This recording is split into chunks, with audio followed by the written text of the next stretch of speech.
Alright, let's talk about Teenage Mutant Ninja Turtles Mutant Mayhem. So this is the newest Ninja Turtles film, and this is another in a long line of me reviewing Ninja Turtle stuff. The playlist will be down in the description. So basically this film is about the Turtles. So in a bit of a desperate ploy to be accepted by humans because they love the human world. The human world seems so exciting, and you know, their dad kind of is like, never interact with humans, never touch humans, you know, just don't go near humans because they're bad and they'll, they'll kill you, they'll milk you or whatever. They're like, okay, Dad.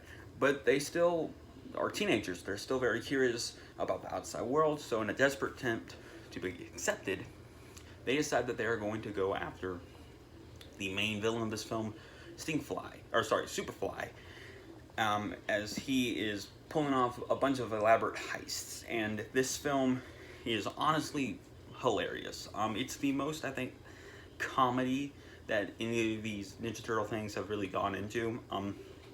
Even Rise, to some extent, it's still a comedy, but but Rise was more of a situational comedy. This is just a flat-out like comedy, and it's great. And I think Seth Rogen, once again, you know, this is only the second superhero movie he's done, but this and Green Hornet are great. And this, I think, could possibly get into my top 5 Ninja Turtle movies, but I just have to sit with it, stew with it a little bit. Because right now, number 5 is just arbitrarily the first Michael Bay movie.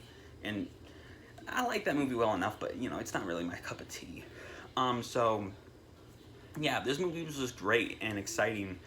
And there was some cool, interesting, takes on classic Ninja Turtle characters, and some interesting, or at least one interesting, cool new character. And yeah, that's what I love. I love how versatile the Ninja Turtles can be, and this film gives me that. The Turtles are played by actual teenagers. The only one I recognize is Brandy Noon from Mighty Ducks. And all the Turtles were great. Jackie Chan's great. Everyone in the cast, even the smallest role, is really good. April, I think, leaves a little to be desired. I have nothing against April. My favorite incarnation of April is actually from Rise. And obviously they weren't going to do that, but I feel like they could have maybe just done a bit better with April, maybe fleshing out her character. She's just sort of one note, unfortunately. And another criticism I guess I kind of have of this movie is that it is a little heavy-handed with its messaging. The movie is about acceptance and how we should be able to accept anyone of any type of way, whether they're a different species or a different race. And I think a story of acceptance and inclusion is absolutely a right lesson to be teaching our children, especially considering how divided the world feels nowadays. So teaching children that people can be accepted no matter what is a very important lesson, but it is definitely a bit heavy-handed with that lesson, and I, kind of wish it was a bit better about that kind of stuff. But it's like 99 minutes long, and it's a nice breezy little film. It might get a little scary towards the end, and there's definitely a bit more language than you would think would be, considering the actual rating of the film. But yeah, this is fun. It's action-packed. It's great. It's hilarious.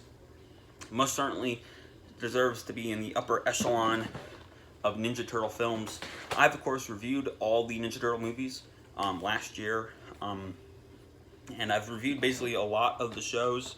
I'll probably get to these ones in the near future, but yeah, that's it for now.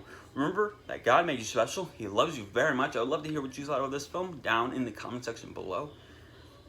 God bless, and can I kick it? Yes, I can. God bless.